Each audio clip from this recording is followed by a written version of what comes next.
Muy buenas noches a todos los amigos cursantes de este prestigioso curso respecto a la ley 1173. Mi nombre es Franklin Siñani Velasco. Actualmente vengo ejerciendo el cargo de juez de sentencia penal en la ciudad de La Paz, Bolivia, y he tenido la suerte de ser invitado para compartir algunas experiencias en este curso respecto a 4 problemáticas que han sido abordadas por la ley 1173, que ha modificado, como ustedes saben, el Código de Procedimiento Penal que rige en Bolivia. Bien, ustedes a lo largo de todas estas jornadas académicas, que han sido muy productivas, han podido ver que está existiendo un cambio trascendental en el sistema penal boliviano a raíz de esta incorporación mediante la ley 1173. Yo les voy a hablar en esta jornada respecto a 4 puntos del módulo 2. Estos son la actividad procesal defectuosa, también vamos a hablar de las notificaciones y finalmente vamos a hablar de las excusas y las recusaciones. Todos estos aspectos que están contemplados en el Código de Procedimiento Penal han sido modificados en la normativa de la ley 1173. Bien, vamos a empezar porque ustedes saben que el tiempo es nuestro peor enemigo y vamos a tratar de sacar provecho a este espacio que nos han concedido. Bien, respecto a la actividad procesal defectuosa, la ley 1173 ha modificado el artículo 167 del Código de Procedimiento Penal. El artículo 167 del Procedimiento Penal establecía lo que en principio debía entenderse como una actividad procesal defectuosa, es decir, un acto procesal que la norma dice es defectuoso, ¿no? Y la norma parte, y también la norma vigente parte señalando que ninguna autoridad puede utilizar para fundar una resolución actos que vulneren formas establecidas ya sea en el bloque de constitucionalidad. Ustedes saben las normas que integran este bloque, incluido también tratados internacionales, y la norma también es clara, dice el Código de Procedimiento Penal. Entonces, esencialmente entendemos que un acto defectuoso, un acto procesal defectuoso, es aquel incumplimiento de las formas establecidas para la realización de ciertos actos que están contemplados en el Código de Procedimiento Penal. Bien, todos tenemos idea de lo que es un acto defectuoso. Entonces la norma nos dice que una autoridad, llamémosla una autoridad judicial, una autoridad fiscal, no puede basar sus resoluciones, sus determinaciones en actos defectuosos. Es decir, actos que han sido cumplidos sin observar las formalidades previstas en el Código de Procedimiento Penal. Si se quiere, también, claro, nos remite también a la Constitución Política del Estado, etcétera, ¿no? Todas las normas del bloque de constitucionalidad. Bueno, partimos de eso. Pero, ¿por qué se habrá producido este cambio, esta modificación con esta ley 1173? Y yo les decía en mi presentación que estoy ocupando el cargo de juez de sentencia, y esto no porque se quiera establecer que se tenga una especialidad en la materia, sino porque, dada ese puesto, nosotros vivimos el día a día de lo que sucede con la tramitación de los procesos penales. Entonces, ¿qué es lo que está sucediendo actualmente cuando se trata de actividad procesal defectuosa o actos defectuosos? Normalmente las partes plantean estos incidentes, ¿no?, reclamando actos que se habrían realizado sin observar las formalidades previstas en el código, pero lo plantean en cualquier momento, ¿no? Incluso algunos dicen se han guardado estos incidentes, porque a veces lo plantean en el juicio, ¿no? Cuando sabemos que, por lo menos en Bolivia, para llegar al juicio, lastimosamente, muchos procesos demoran meses, incluso hasta años, en la etapa preliminar o en la etapa investigativa. Entonces, ya estando en el juicio, nótese que es grave el hecho de que se planteen aún actos procesales defectuosos que se habrían realizado en la etapa preliminar. Por ejemplo, se me ocurre la falta de abogado en la declaración del imputado, ¿no? En su primera declaración. Incluso es más, ¿no? Algunos incidentes de defecto absoluto, así se plantean estos actos defectuosos, se plantean incluso en apelación. Y hasta hemos visto que se plantean en casación, ¿no? Porque he tenido la suerte de trabajar en el Tribunal Supremo, en la Sala Penal, y muchos de los acusados, imputados, aprovechan el recurso de casación para plantear actos procesales defectuosos, o como llaman, defectos absolutos. Eso es lo que está sucediendo, ¿no es cierto? Y esto obviamente genera que muchas veces genera o ha generado que el proceso se retrotraiga, que se anulen obrados incluso hasta la etapa preliminar, ¿no? Con las graves consecuencias que causa. Otro aspecto que también ocurre es que las partes, generalmente los imputados, los acusados, son quienes plantean, si se quiere de forma indiscriminada, incidentes de actividad procesal defectuosa, ¿no es cierto? Cuando se les pregunta en la etapa del juicio si tienen algún incidente o excepción que plantear, pues muchas veces dicen que van a plantear, pero al margen de plantear excepciones, plantean una serie de defectos absolutos, ¿no? Actos procesales que se habrían desarrollado de forma defectuosa, y sin discriminar, por ejemplo, si quién ha sido el que ha cometido el acto defectuoso, si la parte que está denunciando este acto por ahí ha contribuido en que ocurra el incumplimiento de la formalidad y que por ende sea defectuoso, etcétera, ¿no es cierto? ¿Y qué más se plantea? Se plantea que debe anularse todos los actuados hasta llegarse al punto donde se ha cometido el acto defectuoso, ¿no? Por ejemplo, si no se ha llevado adelante la declaración del imputado con abogado defensor de su confianza, y ya estamos en juicio, sostienen que se debe anular el proceso hasta la declaración informativa, es decir, anular todo lo que se ha llevado adelante en las etapas preliminar, la etapa investigativa propiamente dicha, incluso los actos preparatorios del juicio y por ende el juicio mismo hasta la etapa de planteamiento de excepciones e incidentes. Eso es lo que está sucediendo, y esto está generando, por supuesto, que primero que las partes puedan alegar indiscriminadamente incidentes de actividad procesal defectuosa. Segundo, que esto genera que los jueces tienen o deban tramitar y resolver estos incidentes, que esto también genera que se alargue el trámite, por ejemplo, del juicio oral. O si es en la etapa investigativa, también los jueces cautelares están constantemente siendo, entre comillas, bombardeados con incidentes de actividad procesal defectuosa. Pues bien, eso es lo que está sucediendo en la práctica.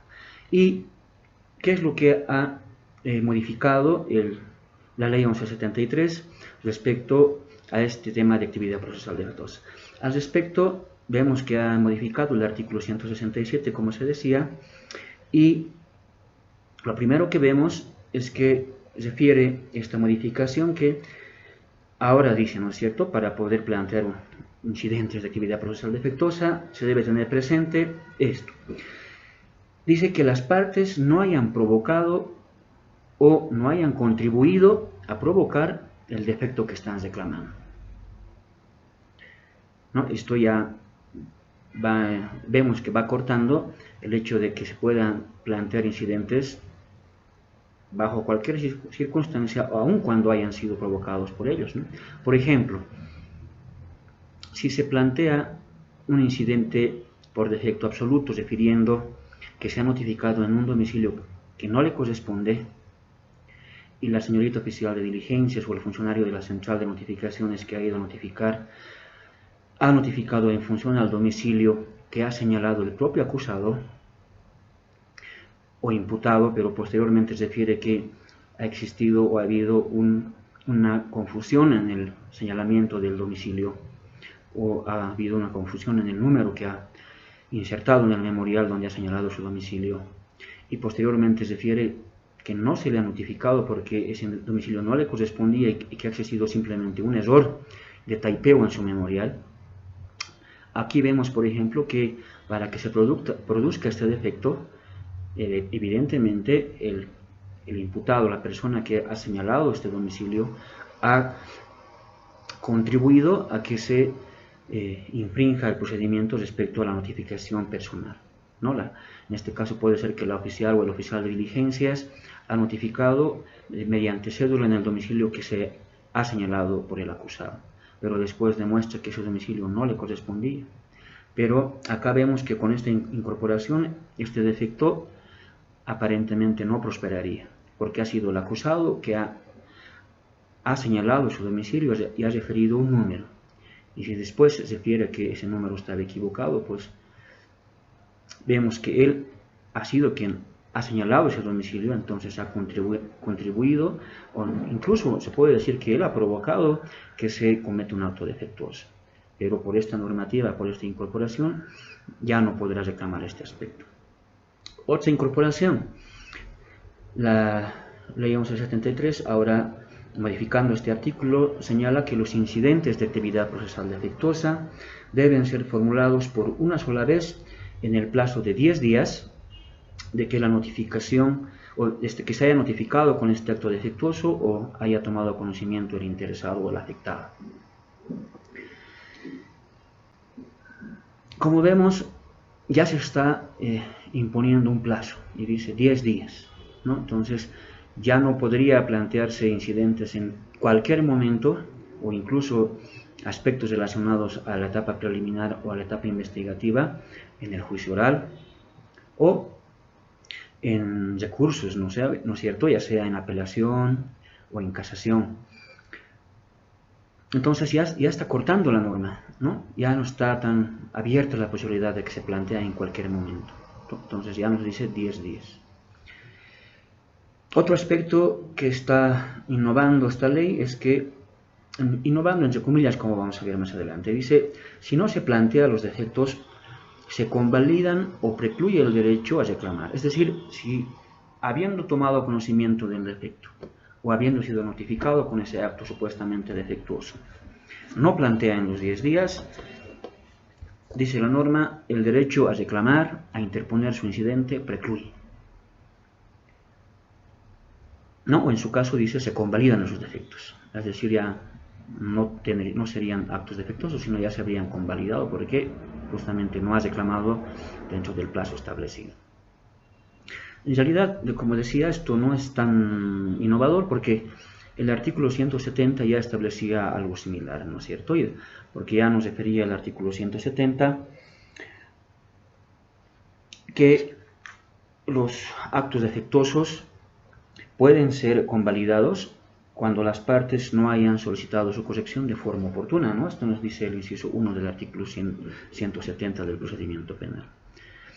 Pero esto ya se ha trasladado a la primera parte, ¿no es cierto? Al artículo 167, donde habla de los actos defectuosos en general. Entonces vemos que ya es más imperativo el plazo para reclamar y que ya tiene incidencia aparentemente ya sea en defectos relativos o en defectos absolutos.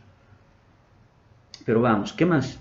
Refiere la modificación que deben ser resueltos, es decir, estos reclamos de actividad procesal defectuosa deben ser resueltos antes de la conclusión de la etapa investigativa. Y esto por el juez cautelar, obviamente quien es el encargado de llevar adelante el control de las actuaciones en la etapa investigativa, ¿no? Como pues control de garantías. Entonces esto nos quiere decir que, y esto implica que todos los aspectos que se hayan reclamado oportunamente o incluso aquellos otros aspectos que se sobrevengan, y como la norma le da un plazo de 10 días, van a ser necesariamente reclamados mediante incidente de actividad procesal defectuosa. Y esto implica que el juez cautelar está obligado a resolver todos estos incidentes. Y ya La finalidad de la normativa, ¿cuál es? Que ya el proceso efectivamente ya se remita al juez o tribunal de sentencia completamente saneado. Entonces esto nos lleva a entender necesariamente que aquellos defectos que se hayan producido, ya sea en la etapa preliminar, ya sea en la etapa investigativa, necesariamente tienen que ser reclamados en su oportunidad en estas etapas y tienen que ser resueltas necesariamente. Y una vez resueltas, es decir, una vez saneado, se va a emitir el proceso para el juicio oral, donde se entiende ya no se puede reclamar actos defectuosos que se han llevado adelante en la etapa investigativa. Y esto ya está de forma clara. Muchos dirán, pero estos aspectos en realidad ya se están aplicando. Y esto porque existe línea del Tribunal Constitucional Plurinacional, que es el encargado generalmente de aclarar muchos aspectos y ha sido el encargado de aclarar varios aspectos que no estaban previstos, no estaban claros en nuestro Código Procesal Penal, entre ellos el tema de los incidentes. Ya ha establecido muchas líneas jurisprudenciales el tribunal en ese sentido. También el propio Tribunal Supremo ha establecido lineamientos sobre actividad procesal defectuosa, por ejemplo, aspectos de que debe haber perjuicio a las partes. No se puede reclamar el incumplimiento de una formalidad por la mera formalidad, simplemente porque se ha incumplido, sino debe acreditarse, fundamentarse y demostrarse el agravio. Por ejemplo, si no se reclama que no se ha notificado con una sentencia en el domicilio real o en forma personal como corresponde, como dice el artículo 163 del procedimiento penal, la parte que reclama este defecto tiene que demostrar que ha existido agravio. ¿Y esto por qué? Porque si, pese a no haber sido notificado en el domicilio real, como dice el procedimiento, ha tomado conocimiento del acto, es decir, de la sentencia, porque puede ser que se haya notificado erróneamente en su domicilio procesal, pero también puede ser que, habiendo sido notificado en su domicilio procesal, al día siguiente o incluso el mismo día, la parte devuelve el cedulón refiriendo que no se le ha notificado en el domicilio real. Pero vemos claramente que en realidad esa notificación, ese acto defectuoso, porque evidentemente es un acto defectuoso, pero ha cumplido su formalidad. Entonces vemos que ese defecto en realidad se ha convalidado porque ha cumplido su finalidad. Entonces, estos aspectos ya estaban delimitados, han sido establecidos en líneas jurisprudenciales y han establecido aspectos del agravio, aspectos relativos a la teoría de las nulidades, ¿no es cierto?, en cumplimiento de los principios de la teoría de las nulidades. Y lo que vemos con esta modificación de la ley 1173 es que se está tomando esos lineamientos y se están positivando, ¿no? Y esto ya va a estar en el Código de Procedimiento Penal para que ya no ocurra que cada persona, cada abogado, cada parte, y muchas veces de acuerdo a sus intereses, interprete la norma, ¿no?, o interprete la jurisprudencia. Eso también ya va a quedar, ya va a hacer de que la jurisprudencia ya no sea el que directamente tenga que arreglar los vacíos o las dudas que deja el Código Procesal. En este caso ya se está de forma cierta, de forma objetiva y de forma positiva se está estableciendo estos aspectos. Bien.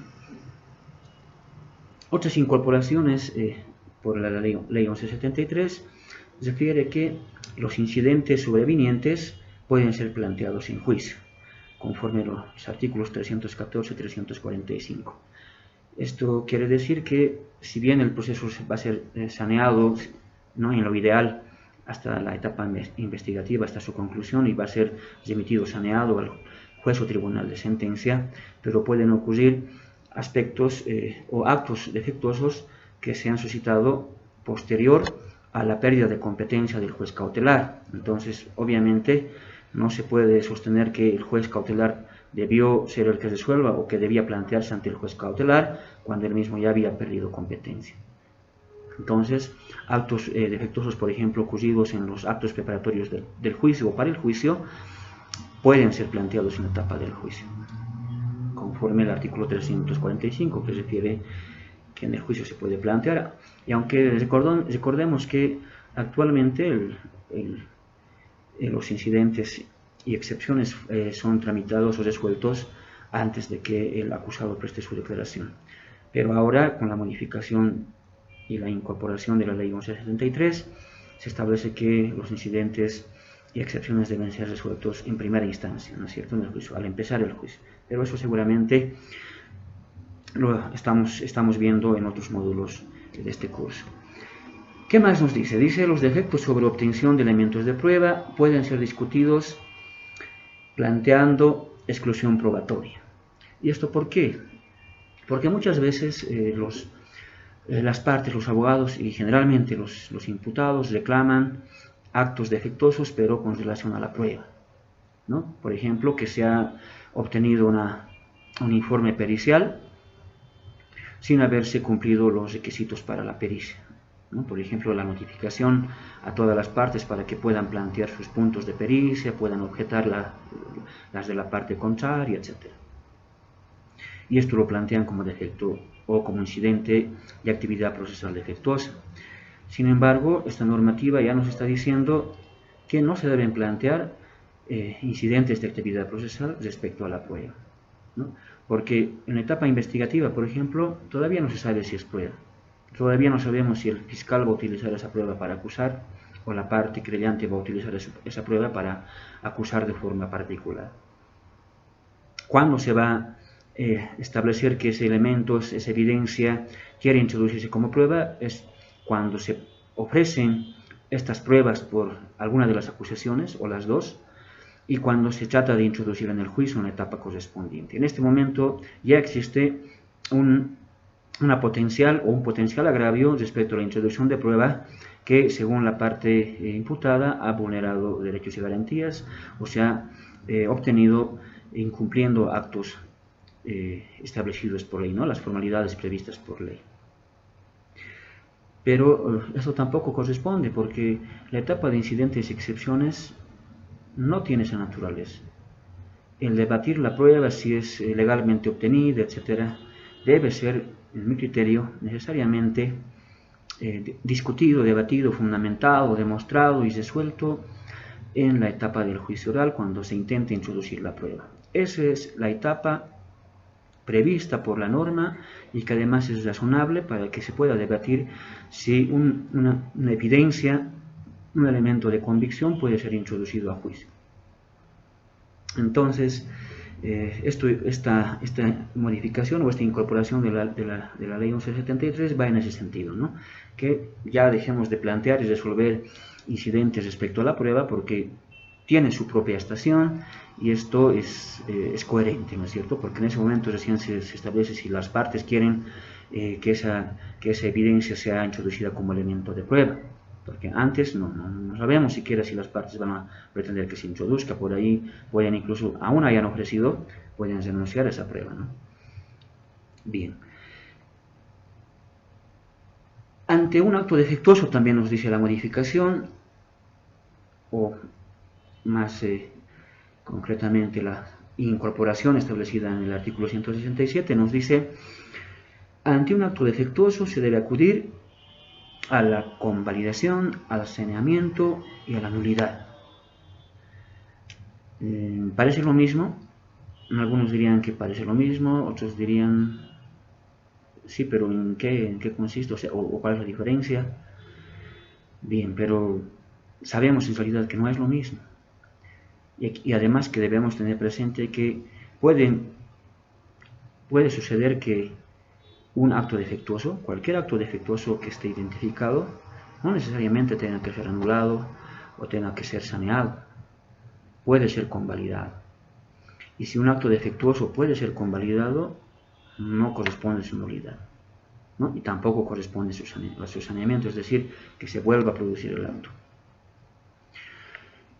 Esto es de vital importancia y también está recogido de la teoría de las nulidades, es decir, del desarrollo doctrinal, este entendimiento que ahora está positivado, es decir, que las partes y los administradores o los componentes actores del sistema de justicia debemos tener presente que no ante todo acto defectuoso, que se haya demostrado, que se haya fundado adecuadamente, donde haya existido agravio, no necesariamente tiene que derivar la nulidad.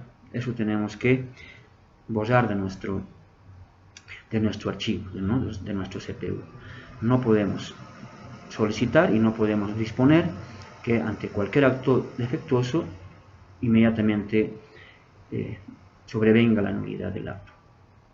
Primero debemos ver si este acto no se ha convalidado. Por ejemplo, en el caso anterior, cuando hablábamos de la notificación que no se ha realizado en el domicilio del real o en forma personal al acusado una notificación con la sentencia, y el mismo acusado es el que en el mismo día o al día siguiente devuelve el cedulón diciendo que se ha incumplido una formalidad, la formalidad de que se notifique en el domicilio real o en forma personal porque es un acto tan importante como la sentencia. Pues esto no es así. En este caso vemos que hay el agravio, no hay el agravio. ¿Es un acto defectuoso? Sí es un acto defectuoso. Pero este acto ha cumplido su finalidad. ¿Cuál es? Que el acusado conozca de la sentencia. Entonces, vemos que este acto está convalidado. ¿Por qué? Porque el agravio inmediatamente se ha subsanado. ¿No se ha notificado en su domicilio real? Sí. Se ha notificado en domicilio procesal cuando la norma dice que debe ser de forma personal o en domicilio real, también. Pero de igual forma, el acusado ha tomado conocimiento de la sentencia. Entonces, ese acto defectuoso está plenamente convalidado. Pueden también existir otros casos en que existe un acto defectuoso donde se haya producido un agravio. Por ejemplo, el que se notifique, el que no se haya notificado al acusado para que presente sus pruebas de descargo en 10 días, como dice el artículo 340 del procedimiento penal. Bien, la norma dice eso, que se debe notificar para que el acusado presente sus pruebas de descargo en 10 días. Presente y ofrezca, dice la norma. Y no se notifica. El acusado en el juicio oral plantea su incidente, alega, fundamenta adecuadamente el incidente, demuestra que hay el agravio, entonces se advierte y se detecta un acto defectuoso. Bien, hasta ahí vamos. Entonces, ¿qué corresponde? En muchos casos, muchos creen y han aplicado el siguiente razonamiento. Dicen, como no se ha notificado al acusado en forma personal o en domicilio real, o de ninguna manera se le ha notificado y no ha tomado conocimiento del plazo que le corría, entonces todos los actos sobrevinientes no tienen validez. Es decir, ¿qué piden? Piden la nulidad del juicio oral, piden la nulidad del auto de apertura de juicio y se anule todo, se retrotraiga hasta que se lo notifique con el plazo para que presente sus pruebas de descargo. Esto algunos dicen que es razonable, es lógico, porque si no se ha notificado al acusado para que presente sus pruebas de descargo, entonces el auto de apertura de juicio también está afectado, y repercute directamente, y todo lo demás porque el acusado no ha sido notificado. Pero en mi criterio esto no es así.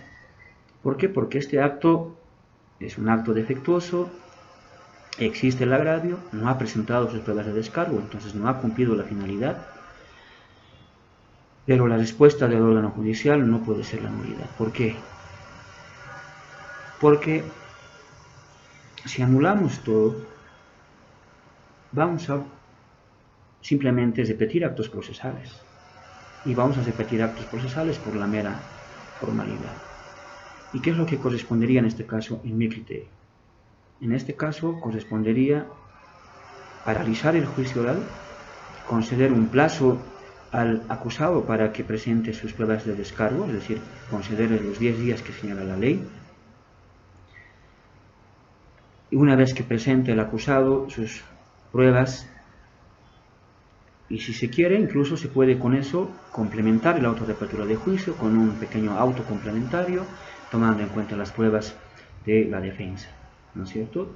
Y aún así eso no me parece fundamental, porque las pruebas ya están ofrecidas o ya van a estar ofrecidas y presentadas en su oportunidad, y no porque el auto de apertura los consigne o no, van a dejar de ser tomadas en cuenta en el juicio. Ya en el juicio, aunque las pruebas no estén señaladas en el auto de apertura, pues van a ser lógicamente tendrán que ser tomadas en cuenta y ser admitidas por el juez si es que no se declara la procedencia de una exclusión probatoria o no se plantea exclusión probatoria, va a ser lógicamente admitida esta prueba. Pero si hacemos el otro razonamiento, ¿no? Trabajamos en función del otro razonamiento, vamos a tener que anular para repetir actuados por la mera formalidad de repetir los actuados, ¿no? En mi criterio no existe trascendencia. ¿Cuál es la trascendencia en este caso? Que no ha presentado pruebas.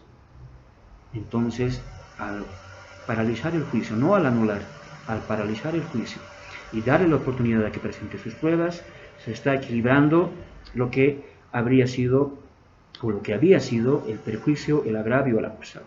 Entonces ha desaparecido el acto defectuoso, es decir, se ha saneado ese acto defectuoso. ¿No es cierto? Consiguientemente tampoco corresponde la nulidad porque se ha cumplido la finalidad, las pruebas están presentadas, entonces no corresponde la nulidad.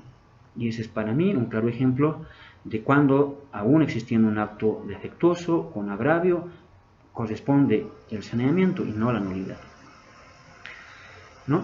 Entonces, y finalmente, si no se puede sanear, entonces necesariamente deberán anularse el acto.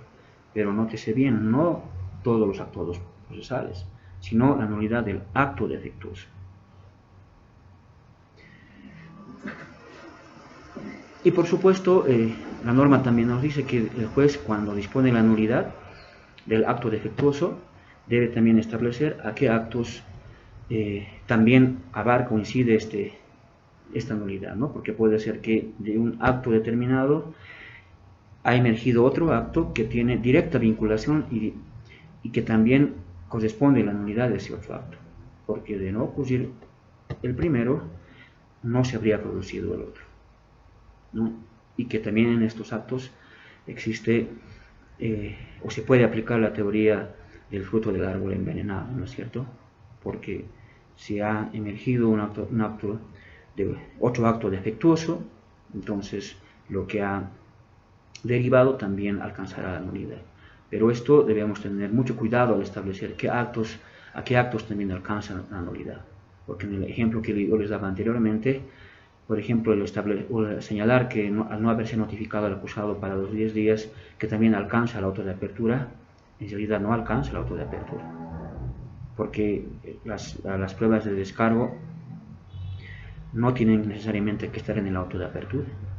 Entonces, haciendo el ejercicio de abstraer esas pruebas de descargo que estén consignadas en el auto de apertura, no tienen ninguna incidencia. En el hecho de que se haya empezado el juicio, se haya dado lectura a las acusaciones, se haya fundamentado por los acusadores las tesis de la acusación, tampoco tiene incidencia el hecho de que no se haya ofrecido pruebas de descargo. Entonces vemos acá que no tiene incidencia, y como no tiene incidencia, no se debe también determinar la nulidad de estos actos. Entonces, salvo cuando necesariamente involucre la nulidad del otro actuado, es que se debe también anular e identificar cuáles son los otros actos que también corresponden ser anulados. Bien, avanzando, esas son las modificaciones, ¿no es cierto? Pero más allá de lo que pretende la normativa de la ley 1173 con estas finalidades que son loables, y lo que se pretende, y ya hemos visto esto en el primer módulo, es, ¿no?, acabar con la retardación de justicia, por lo menos tratar de reducir al máximo, consolidar la oralidad, entre otros aspectos y temas que ya han sido, ¿no?, un motivo de análisis. Pero ¿qué es lo que puede pasar? ¿No? A mí no me interesa mucho el tema de lo que dice la norma, porque eso lo podemos leer y podemos sacar muchas conclusiones. Pero ¿con qué problemas o dudas nos podemos encontrar? Eso es lo que me interesa compartir y poner, si se quiere, en la mesa del debate.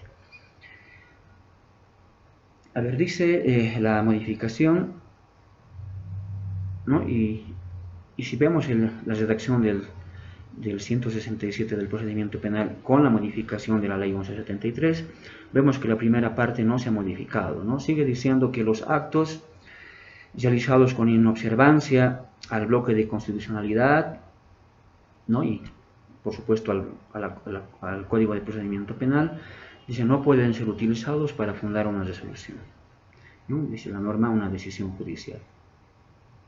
Aparentemente esto nos estaría llevando a lo que antes se entendía respecto a los actos defectuosos, es decir, se debemos cumplir con todas las normas del Código de Procedimiento Penal, ¿no es cierto? Como si fuera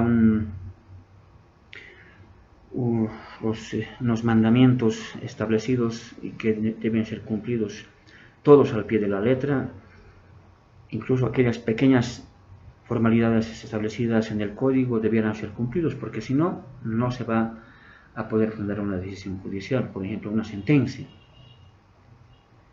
Esto no puede ser entendido de esa manera, ¿no? Debemos entender que los actos defectuosos no pueden servir para fundar una resolución judicial, pero siempre y cuando, ya hemos dicho, ¿no?, la parte no haya provocado o no haya contribuido a provocar el acto defectuoso. Siempre y cuando la parte haya reclamado, la parte agraviada haya reclamado el acto defectuoso dentro del plazo establecido, ¿no? Hemos dicho 10 días. Y también hemos dicho que no se puede directamente anular, ¿no? Hay que ver si no hay la posibilidad de convalidar o de sanear ese acto defectuoso. Entonces se debe complementar la lectura de esta primera parte del artículo 167 con esos otros lineamientos también que están positivados. Entonces no podemos sostener que todas las formalidades establecidas por el Código de Procedimiento Penal tienen que cumplirse al pie de la letra y que si no se cumple debe anularse todo, ¿no? A la vieja lógica del sistema antiguo civil, donde se anulaban actuados incluso hasta no exagerando, hasta la carátula inclusive. Esto no puede ser así, ¿no? Solo por incumplir algunas formalidades, por que no está el sello del secretario, por ejemplo. Será una causal para anular actuados, que no esté el ante mí del secretario, ¿no es cierto? No, hay que ver si hay agravio, cuál es el agravio, cuál es la incidencia en los derechos y garantías del que está planteando, si le provoca una indefensión, el hecho de que no esté el ante mí del secretario. No, en la vieja escuela de la lógica civil anterior, sí, todo lo que vulneraba el procedimiento civil era causal de nulidad, ¿no? Porque les decían las normas procesales son de orden público y de cumplimiento obligatorio, decían, ¿no? Y con ese fundamento se anulaba incluso hasta el auto o el decreto de admisión, ¿no? Exagerando hasta la carátula inclusive, pero no puede ser así. Bien. A ver, otra duda, ¿no? Dice, el plazo de 10 días es de 10 días desde que se notifique el acto defectuoso. Pero, ¿qué ocurre si no se ha notificado con este acto defectuoso? Por ejemplo, la nulidad de la imputación o algún defecto de la declaración informativa. Estos actos se podrán notificar. La imputación sí, ¿no es cierto? Pero la declaración informativa no. ¿Y cuándo la parte habrá tomado del acto defectuoso? Esto me parece que ya, en este caso habría que hilar más fino, ¿no? Porque el imputado, por ejemplo, o el sindicado de la Comisión de Hechos Delictivos que ha sido convocado que preste su declaración informativa, se dará cuenta que se está vulnerando formas establecidas en el procedimiento penal. ¿No es cierto? Difícil, ¿no? Establecer, porque las partes, el ciudadano común, que no está acostumbrado a las formalidades previstas en un código procesal, por ejemplo, no tiene conocimiento de cuáles son estas formalidades, pues no se puede entender que haya tomado conocimiento. Entonces, esto también es importante, ¿no? ¿Y desde cuándo va a correr los 10 días? Puede ser que se generen muchas dudas. Para algunos puede ser aplicable el entendimiento de que desde el día que se ha llevado adelante la declaración informativa, pues corre los 10 días, ¿no? Pero ¿qué pasa si el causídico del imputado ha tomado conocimiento para la defensa de este imputado y han pasado los 10 días, pero él va a decir no se ha tenido conocimiento porque en realidad y en los hechos nunca se ha realizado un efectivo ejercicio de la defensa, ¿no? Entonces esto también me parece que va a llevar a diferentes interpretaciones y puede dar lugar a dudas, ¿no es cierto? Porque si no se notifica, por ejemplo, con la imputación, pese a que el sindicato va a revisar constantemente el cuaderno de investigaciones o incluso el cuaderno de control jurisdiccional, presenta solicitudes de fotocopias, incluso puede solicitar la realización de algunos actuados, pero en los hechos no se le notifica con la imputación. Podrá decirse que desconoce de la imputación. Parece que conoce, ¿no es cierto? Conoce porque está constantemente revisando. Incluso puede ser que se le haya notificado en su domicilio procesal. Pero vemos que se puede estar guardando el planteamiento de este incidente porque no le está poniendo los 10 días, ¿no? Pero muchos pueden entender que el acusado, este sindicado ya imputado en los hechos ha tenido conocimiento porque incluso ha pedido actos referidos a la imputación, ¿no? O ha pedido actos investigativos para demostrar su defensa. Entonces en los hechos estaría o habría tomado conocimiento de la imputación y habrá que tomar en cuenta y ser cuidadoso en establecer desde cuándo ha tenido conocimiento, ¿no? Entonces son dudas que se van a presentar y seguramente, como todo se va a ir arreglando o necesariamente en el camino. Otra duda, ¿no es cierto? Dice la norma que si no se plantea el incidente de defecto absoluto en 10 días o de actividad procesal defectuosa en 10 días,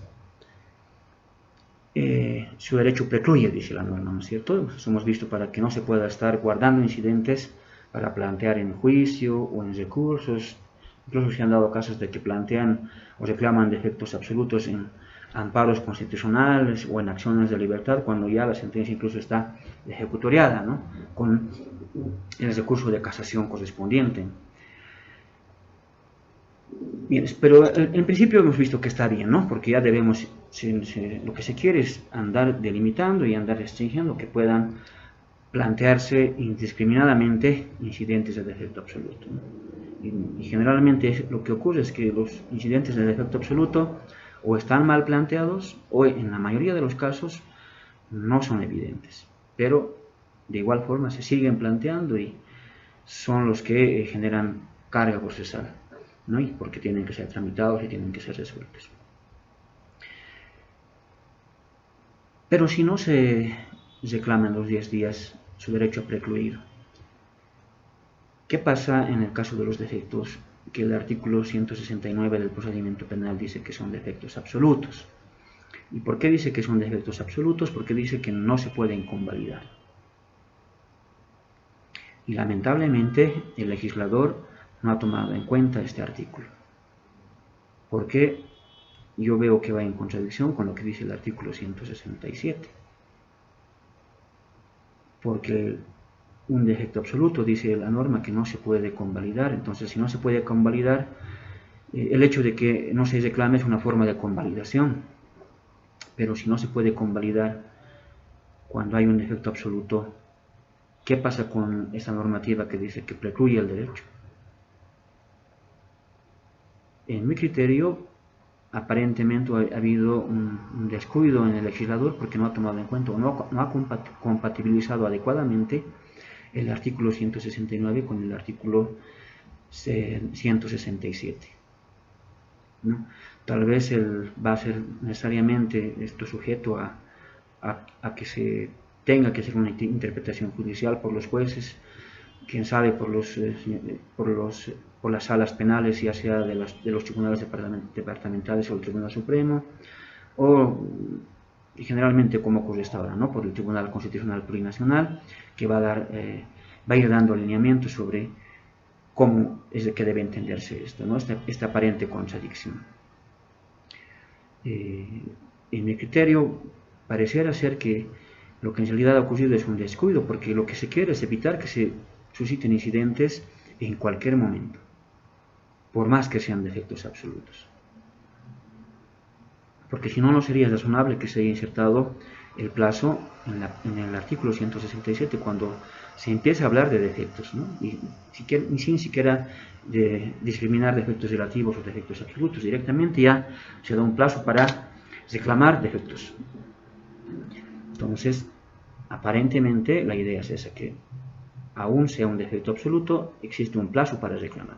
Y si no se reclamó, pues el derecho para reclamar ha precluido. Pero se reitera que hay esta contradicción, o por lo menos yo veo así. No sé si los compañeros, los colegas de este curso puedan también aportar y opinar al respecto. Por ahí es que no sé, pero lo dejo en la mesa de debate. Bien, y finalmente respecto a la actividad procesal defectuosa y las dudas que puede generar con la entrada en vigencia, porque todavía no ha entrado, ¿no es cierto?, en vigencia. Y actualmente existe una norma en la que se está preveyendo una nueva modificación a la ley 1173 que está ampliando o postergando, posponiendo la entrada en vigencia. Es decir, que todavía no va a entrar en estos días como debiera ser, ¿no? En la primera semana de octubre debía entrar, pero con esa última modificación a la modificación se va todavía a dilatar la entrada en vigencia de la norma.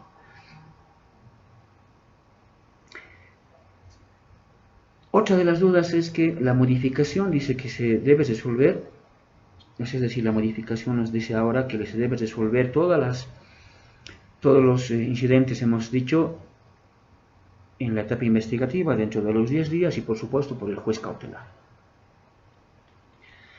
Pero ¿qué ocurre cuando se presentan conminatorias a los señores fiscales y estos presentan su acusación?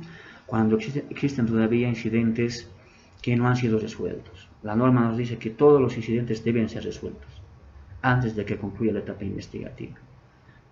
Muchos pueden interpretar, y lo interpretan actualmente, y dicen que cuando se presente la acusación, la competencia del juez cautelar ha terminado, ha concluido, ha perdido competencia. Pero aquí ya vemos otra contradicción, porque la norma también dice, y esta es la última, ¿no?, con la modificación dice que deben ser resueltos todos los incidentes. Actualmente está generando esto un problema porque también se presenta esto. Existen muchas excepciones, incidentes que no son resueltos y el juez cautelar, al ver que se le ha presentado la acusación, inmediatamente remite el cuaderno al juez o tribunal de sentencia, ¿no? En muchos casos incluso sabemos que es porque justamente por no resolver, ¿no? Dicen, mejor ya hay acusación, cumplo lo que dice el artículo 325 del procedimiento penal, remito antecedentes para el juicio. Muchos jueces y tribunales ven que existen incidentes o excepciones pendientes de resolución y dicen, remítase al juez cautelar porque tiene que resolver incidentes que le han planteado a él, ¿no? Actualmente había ese pimponeo, si se quiere, de procesos del juez cautelar con los jueces de juzgados y tribunales de sentencia. Y se han emitido incluso sentencias del Tribunal Constitucional al respecto, porque han sido muchos los casos y esto ha generado también que se genere retardación de justicia, porque mientras los juzgados están pimponeándose los procesos, remitiéndose recíprocamente los procesos, las partes son las que no están encontrando acceso a la justicia o tutela judicial efectiva o el derecho a la defensa desde el punto de vista de las partes. Pero en muchos casos el tribunal ha establecido que debe ser el juez cautelar porque a él se le ha presentado el incidente y es el juez natural para resolver las excepciones, ¿no es cierto? Y es lo que se estaba aplicando, pero vía línea jurisprudencial. También, por lo menos en el Distrito de La Paz se ha establecido, me parece que es una circular desde el Tribunal Supremo, que también establece en ese sentido, que no se puede emitir cuadernos por los jueces cautelares mientras que estén pendientes incidentes o excepciones para resolver, incluso aspectos relacionados a la libertad del imputado, ¿no? Todos estos actos deben ser resueltos y una vez saneados debe ser remitido al juez o tribunal de sentencia. Pero ya con esta incorporación a la ley, al Código de Procedimiento Penal con la ley 1173, me parece que ya esto estaría más clarificado, ¿no es cierto?, y positivado, es decir, que el juez cautelar necesariamente debe resolver todos los incidentes que le han planteado. ¿Y esto qué implicaría, no? que los jueces no debieran conminar al fiscal para que presente un requerimiento conclusivo si no han resuelto sus incidentes. Porque si tienen incidentes que resolver, saben que tienen que resolver. La norma dice que deben sanear todos los incidentes de la etapa investigativa. Y conminan al fiscal a que presente su requerimiento, ¿no?, sabiendo de antemano que puede sobrevenir una acusación, pues están obrando con la finalidad de no resolver. Y eso no está bien, no sería ético. Porque sabemos que existen cuestiones que tenemos que resolver. Entonces no se debiera culminar o emitir una culminatoria para que se presente un requerimiento conclusivo mientras no estén resueltos los incidentes presentados, ¿no? Ese pareciera ser esa una solución para que no se genere esto, ¿no?, de que exista acusación y al mismo tiempo incidentes que están pendientes de resolución. Pero seguramente también esto está sujeto a debate y a la multitud de criterios de los diferentes actores del sistema de justicia. Bien, hasta ahí el tema respecto a la actividad procesal defectuosa. Ahora vamos a pasar a las notificaciones. Lastimosamente el tiempo es nuestro peor enemigo, vamos a tratar de hacerlo de la mejor forma. Sin embargo, tratar de hacerlo de forma concreta. Bien, de las notificaciones, esta ley 1173 ha modificado diversas normas del procedimiento penal que establecen aspectos relacionados justamente a las notificaciones, a las comunicaciones de los actuados procesales y comunicaciones que se deben realizar a los sujetos procesales. Las incorporaciones o modificaciones que está sufriendo el artículo 160 y las demás normativas respecto a las notificaciones son las siguientes.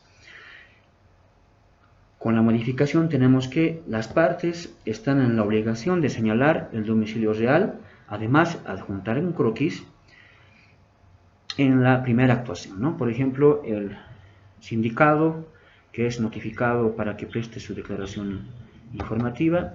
Esa es la primera oportunidad en que está asumiendo su defensa y está en la obligación de señalar su domicilio real, además de identificarlo adecuadamente. Esto necesariamente implica que debe hacerse un croquis de ubicación. Y si no cumple con esta obligación, y eso también va para la parte querellante, ¿no es cierto?, que también está en esa obligación, porque dice las partes, no dice el imputado. El querellante o la víctima, cuando presenta su denuncia, cuando hace su denuncia en forma verbal o cuando se presenta su querella, tiene también la obligación de señalar su domicilio real y adjuntar el croquis de ubicación. Y si no, dice la norma que se les va a notificar en su buzón de ciudadanía digital. Y esto también tiene relación con la segunda incorporación, ¿no? Dice, desde la primera intervención de las partes, se les va a asignar a las mismas su buzón de ciudadanía digital. ¿Esto para qué? Para que las mismas puedan ser notificadas, aquellas notificaciones que deban ser realizadas y que no sean de forma personal o en audiencia, van a ser notificadas en sus buzones de ciudadanía digital, ¿no?, lo que antes conocíamos como los domicilios procesales.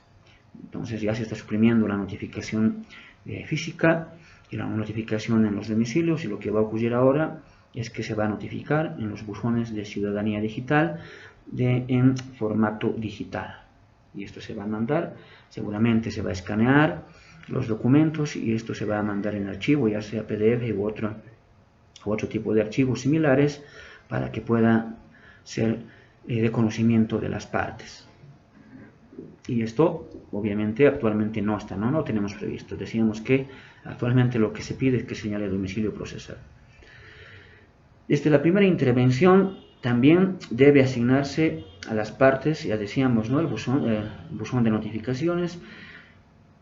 Las resoluciones, dice, salvo la notificación personal o las que sean realizadas en audiencia, se notificarán en los buzones de ciudadanía digital. Entonces, por eso es importante que se deba asignar buzón a todas las partes en su primera actuación.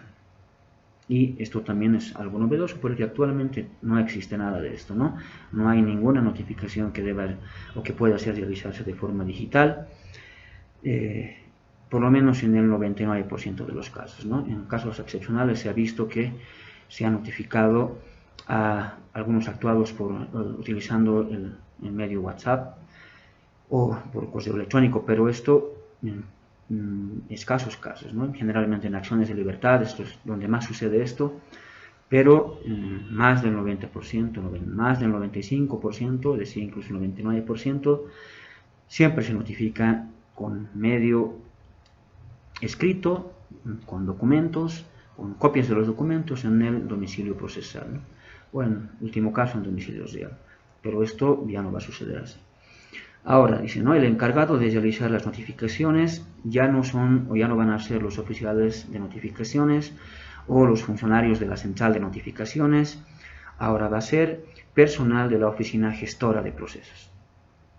Esto también es una modificación y cuando ingresen al módulo referido sobre estas oficinas gestoras seguramente van a analizar con más cuidado y se va a estudiar con más detenimiento sus competencias, sus funciones, etcétera, ¿no es cierto? Pero en el tema de notificaciones son los encargados por norma para realizar las notificaciones. Bien, otra de las incorporaciones es que cuando no haya conectividad se notificará en domicilio procesal señalado por las partes. Es decir, puede ocurrir que se caiga el sistema, ¿no es cierto? El sistema de Internet o el sistema que esté utilizando el órgano judicial, el Consejo de la Magistratura o la entidad encargada de administrar el tema informático. Esto va a implicar que los funcionarios van a estar impedidos de poder realizar las notificaciones en el buzón o mediante el buzón de ciudadanía digital. Entonces, la norma está previendo que en estos casos, toda vez que no pueden estar paralizadas las causas y estar sin notificar a actos judiciales, por ejemplo, señalamientos de audiencia que ya están señaladas con anticipación y deben ser desarrollados en forma efectiva, entonces no se puede esperar a que retorne el sistema porque puede ser que el sistema tenga un grave deterioro o se haya caído y de tal forma que no pueda inmediatamente levantarse, es decir, ¿no? Cumplir nuevamente su función. Entonces, lo que va a ocurrir es que se va a notificar por los funcionarios de la gestora de procesos mediante, como ocurre actualmente, ¿no? Sacando fotocopias, llevando las diligencias, los cedulones correspondientes y dejando en el domicilio procesal. Pero esto se supone que va a ser excepcional, ¿no? Porque no está previsto que se caiga generalmente o que sea el común que se caiga el sistema o exista algún problema con los sistemas informáticos, en este caso con referidos al buzón de ciudadanía digital. Otros aspectos también relacionados a las modificaciones es que los abogados van a ser notificados también en sus buzones digitales. Esto que implica que los abogados del foro, en este caso paseño, pero también de los diferentes departamentos de Bolivia, deben contar con su buzón de ciudadanía digital, ¿no? Y seguramente va a ser un buzón para el abogado donde le van a llegar todas las notificaciones en cualquier proceso que tenga o esté atendiendo, ¿no? Y en cualquier materia, porque no parece razonable que tenga un buzón para un determinado caso, ¿no es cierto? Pero más allá de eso es que deben ser notificados desde los abogados en sus buzones digitales, ¿no? Ya no los abogados estar esperando a que les lleguen cedulones de forma escrita y que sean entregados por los oficiales de diligencias, etcétera, ¿no? Bien, las instituciones estatales también van a ser notificadas en el buzón digital. Esto que implica que todos debemos estar acostumbrados, ¿no? Los actores del sistema de justicia, en la fiscalía, la policía, los abogados, como hemos visto, todos tenemos que estar acostumbrados a estar en constante acceso a nuestro buzón de ciudadanía digital para establecer si no nos ha llegado alguna notificación, porque los plazos nos pueden estar corriendo. Entonces tampoco se va a esperar en el Ministerio Público, no se puede esperar de la Fiscalía que se tenga que notificárseles mediante un cedulón que debe ser dejados en sus oficinas, ¿no? Tienen que estar ingresando a sus buzones de ciudadanía digital para verificar si no han sido notificados. Dice la incorporación por la ley 1173 que las notificaciones personales, es decir, se ha añadido una actuación que debe ser necesariamente notificada en forma personal, ¿no? Porque antes tenían que ser notificadas de forma personal, decía la primera actuación respecto a las partes o la primera resolución respecto a las partes, aquellas resoluciones de carácter definitivo, aquellas resoluciones que tengan que ver con la situación jurídica personal del imputado, ¿no? Todo lo relacionado a medidas cautelares, todo esto debía ser notificado en forma personal. Pero con esta incorporación de la ley 1173 vemos que se ha introducido ciertos actos que también deben ser notificados. Y estos actos son todos aquellos actuados por los cuales se inicie el proceso penal, ¿no? Llámese denuncia, llámese querella. Todos estos actuados deben ser notificados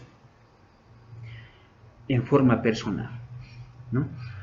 Otra incorporación o modificación es que las notificaciones en audiencia se materializan con la entrega de la copia digital. Es decir, no es suficiente, como hasta ahora ocurre, que las partes quedan notificadas en audiencia con el solo pronunciamiento de la resolución que corresponde, sino que hasta ahí está cumplida una primera parte, pero no es suficiente. ¿Qué es lo que debe ocurrir? Es que el secretario debe entregar una copia digital de la resolución para que se materialice la notificación, ¿no? Y la norma dice, inmediatamente debe notificarse por el secretario mediante el franqueamiento de esta copia digital, ¿no? Puede ser en un CD, puede ser en un pendrive de la parte que está solicitando la copia o al que haya que entregarle la copia, pero la idea es que tiene que entregársele una copia, ¿no? Y con esto ya estará materializado la notificación en audiencia, porque esto, ¿para qué? Para que las partes puedan, en su caso, hacer una revisión y establecer punto por punto en qué partes de la resolución estaría el agravio que se le estaría ocasionando, ¿no? Entonces, se entiende en ese sentido esta incorporación a la notificación en forma oral. Otras de las incorporaciones es que el imputado privado de su libertad tiene que ser notificado en el lugar de su detención, eso lo tenemos claro, actualmente está así, pero además de esta notificación debe notificarse mediante al abogado defensor en su buzón de ciudadanía digital. Esto va a implicar que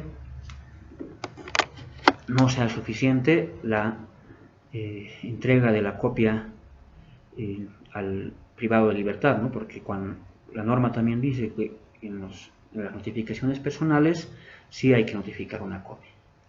Y cuando se trata de notificaciones no personales es cuando se notifica en los buzones de ciudadanía digital. En eso también hay que tener cuidado y hay que diferenciar.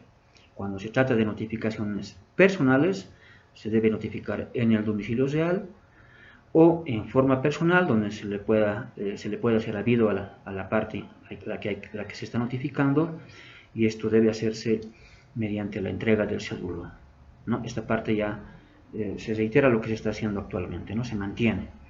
Pero aquí la incorporación, ¿dónde está? En que esto no es suficiente, sino dice, además debe notificársele dejándole copia en el buzón de ciudadanía digital al abogado. Y esto se entiende en el sentido de que un privado de libertad que justamente está restringido de muchas cosas, no tiene el acceso de poder contactarse fácilmente con personas fuera del recinto penitenciario, entonces lo que puede ocurrir es que se les esté en los hechos privando de poder ejercer una defensa adecuada. En este caso, por ejemplo, presentar una apelación restringida. Esto se estaría con esto garantizando de que el imputado pueda ejercer su derecho a la defensa mediante su abogado, porque su abogado va a tener acceso al documento, a la resolución con la que se le está notificando para que pueda en su caso impugnar, ¿no? Entonces, Esa es la modificación establecida. Respecto a las notificaciones personales, también dice, ¿no?, una innovación de la Ley 1173 es que, al margen de notificarle dejándole copias en el domicilio real a una persona, en este caso ya no estamos hablando de alguien privado de su libertad, sino a una persona que está en libertad, que se les tenga que notificar con un actuado de forma personal, por ejemplo, una sentencia, debe dejarle también una copia en el buzón de ciudadanía digital. Esta es una incorporación también, y esto seguramente es para que el acusado pueda disponer en medio digital de las copias y pueda incluso mandar inmediatamente vía medio informático esta copia a alguna persona o algún abogado que quiera que asuma defensa y pueda interponer algún recurso. Otra incorporación es que la diligencia de notificación, y esto respecto a los funcionarios judiciales que realizan las notificaciones, ¿no?, dice que tiene el carácter de declaración jurada a los fines de la responsabilidad penal si lo establecido en un cedulón de notificación es falso. Y esto tiene que ver con que en muchos casos ha ocurrido que los funcionarios judiciales han falseado en sus diligencias y no han ido al lugar donde dicen que han realizado la diligencia, ¿no es cierto? Y muchas veces hay dolo en esto, y en otras ocasiones también puede ser por negligencia, porque no han constatado si efectivamente vive el interesado o el destinatario de la notificación en ese domicilio, y únicamente se basan por la indicación que hace la parte demandante o la parte acusadora en su querella de acusación, o donde se ha señalado, o el domicilio que ha señalado el Ministerio Público. Entonces, el funcionario que va a notificar, que ahora va a depender de la oficina gestora de procesos, debe tener mucho cuidado y debe constatar que la persona a la que está notificando sí tiene ese domicilio, y no solo a indicación de la parte querellante, de la parte denunciante o del Ministerio Público, ¿no?, cuando se trata de notificación de acusados, por ejemplo, sino debe constatar que ese sea el domicilio, porque puede ocurrir que se esté señalando un domicilio de forma dolosa sin que sea este el domicilio verdadero del sindicado, del imputado. Entonces esto va a generar que se percute en el derecho a la defensa del imputado, también menoscabando una sana administración de justicia, porque va a ocurrir que esta persona va a presentar un incidente de defecto absoluto o de actividad procesal defectuosa, y va a demostrar que no vivía en ese domicilio, que vivía en otro domicilio, y va a implicar que se retrotraigan procesos o que se anulen ciertos actuados, con los enormes perjuicios que ello puede conllevar. Respecto a los edictos, ¿no?, también existe una incorporación, y que ya no se va a notificar por edictos como se viene haciendo actualmente, ¿no?, mediante la publicación en un medio de circulación nacional. Y esto es, lo que ocurre es que esto es oneroso para las partes.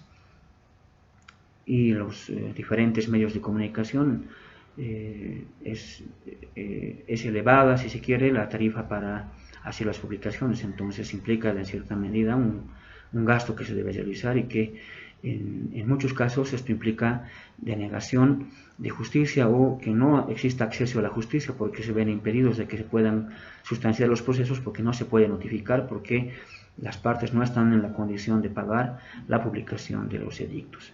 Entonces, con la entrada en vigencia y dentro de los plazos que establecen las normas, las disposiciones transitorias y finales de la Ley 1173, se establece que en una fecha determinada va a entrar en vigencia esta previsión de que el Tribunal Supremo debe ser el que notifique mediante un portal o un sistema informático que ya está siendo habilitado al efecto. Entonces, eso también implica que todos los ciudadanos tenemos que estar en la obligación de revisar si no tenemos alguna notificación, y que esté en el portal del Tribunal Supremo de Justicia, ¿no?, porque nos pueden estar notificando mediante edictos en este portal. Esto también es una obligación también subyacente para todos los ciudadanos en general, y más aún cuando aquellas personas tienen algún conocimiento de que se está llevando adelante un proceso en su contra, ¿no es cierto? Entonces ya estamos todos con el conocimiento de que tenemos o vamos a ser notificados por edictos mediante el sistema informático del Tribunal Supremo, y esto obviamente va a ser de forma gratuita y va a permitir un acceso a la justicia, un mejor acceso a la justicia, y que también se pueda patentizar y efectivizar la justicia gratuita que proclama tanto la Constitución Política del Estado como la ley del órgano judicial. Ahora, respecto a las dudas que se puedan generar, tenemos que la norma nos dice que es necesario señalar domicilio real, ¿no? Hemos visto que debemos señalar domicilio real, todas las partes intervinientes en un proceso. Pero también nos dice que cuando no hay conectividad, nos van a notificar en un domicilio procesal. Entonces, en todas estas incorporaciones hemos visto que no hay una obligación de señalar domicilio procesal. Aparentemente ha existido una omisión involuntaria en el legislador al respecto, porque si por un lado nos dicen que si no señalamos domicilio real nos van a notificar, es decir, cuando no haya conectividad y no se puede acceder al buzón de ciudadanía digital, se va a notificar en domicilio procesal. Entonces, si no hemos señalado domicilio procesal, ¿en qué domicilio procesal nos van a notificar? Esto no es coherente. Entonces, lo coherente sería que se hubiera previsto que entre las obligaciones, al margen de señalar domicilio procesal, al margen de adjuntar un croquis de ubicación de ese domicilio real, y al margen de que se nos otorgue un buzón de ciudadanía digital, también estaríamos en la obligación, o las partes están en la obligación, de señalar un domicilio procesal para este último caso. Que cuando no exista conectividad, hemos dicho esto que en lo ideal va a ser excepcional, van a ser notificados en estos domicilios procesales. Entonces, esa es una duda que me permito compartir, que se puede presentar y que va a motivar a que los jueces y fiscales tengan que solicitar que se señale también domicilio procesal, y en función a esa normativa, ¿no es cierto?, que se refiere que en caso de que no exista conectividad, se tiene que notificar en domicilio procesal. Entonces, con esa normativa, o basados en esa normativa, tenemos que pedir que las partes señalen domicilio procesal. Otra duda es que hemos visto que los abogados también van a ser notificados en el buzón de ciudadanía digital, pero los abogados serán partes en el proceso. En un proceso penal vemos que normalmente el acusado e incluso las víctimas querellantes son patrocinados y defendidos por diferentes abogados. Muchas veces cambian abogados constantemente. Entonces, pareciera ser que los abogados no son parte, ¿no es cierto? Serían en todo caso terceros interesados, como dice el artículo 317 del procedimiento penal respecto a la excusa y a las causales de excusa, ¿no es cierto? Dice que los terceros interesados son los abogados. Pero si no son partes, ¿por qué existe la obligación de notificarles, o una aparente obligación de notificarles en su buzón de ciudadanía digital? ¿O no será obligatorio notificarles? ¿O por qué la norma? ¿Para qué actos estará diseñada esta previsión de que van a ser o pueden ser notificados en el buzón de ciudadanía digital? ¿No? Esto también puede generar diferentes dudas e interpretaciones y aplicaciones diferentes, dispares de lo que es una notificación, y que cuándo hay que notificar al interesado, cuándo hay que notificar al abogado, etcétera, ¿no es cierto? Y esto seguramente va a ser de igual forma, va a ser aclarado conforme se vaya implementando y se vaya aplicando la ley 1173. Y otra duda respecto a esto último, ¿no? ¿Existirá la obligación de notificar a los abogados? Porque el artículo 162, inciso 2 del procedimiento penal, que está modificado por la ley 1173, dicen que por ejemplo, el privado de libertad tiene que ser notificado, además en el recinto donde está privado de libertad, en el buzón de ciudadanía digital de su abogado. Entonces, en este caso, sí me parece que está claro que la notificación es obligatoria para el abogado, que también hay que notificarle al abogado en su buzón. Respecto a las notificaciones que no son personales, ya hemos lanzado la duda, ¿no es cierto? Y esto también está sujeto al debate y a los aportes que puedan realizar los colegas, compañeros, panelistas, ponentes y también, por supuesto, todos ustedes, amigos y amigas cursantes. Pero, y esto es, ¿no?, lo más dudoso, ¿no? Que dice, si los abogados van a ser notificados también, ¿desde cuándo va a correr el plazo?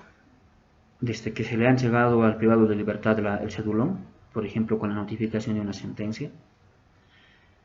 ¿Va a correr el plazo desde que le ha llegado al abogado la notificación con la resolución en su formato digital en su buzón de ciudadanía digital? ¿Tienen que estar notificados ambos necesariamente? ¿Desde cuándo va a correr el plazo? ¿Desde la notificación al imputado, al interesado? ¿Desde la notificación al abogado? ¿Qué pasa si solo se ha notificado al imputado y no al abogado? ¿O a la inversa? Son dudas que se generan, ¿no es cierto? Y que esto seguramente van a también ser objeto de futuros incidentes por los abogados, porque estas pequeñas falencias o aspectos oscuros de la norma son los que generalmente aprovechan los abogados, ¿no? Y lo explotan muchas veces con resultados positivos, otros con negativos, ¿no? Pero ya habrá que ir analizando esto, ¿no? y dando posibles soluciones de cómo es que debe operarse en estos casos. Otras dudas respecto a las notificaciones es que habrá contradicción en el artículo 160 y en el artículo 163 del procedimiento penal.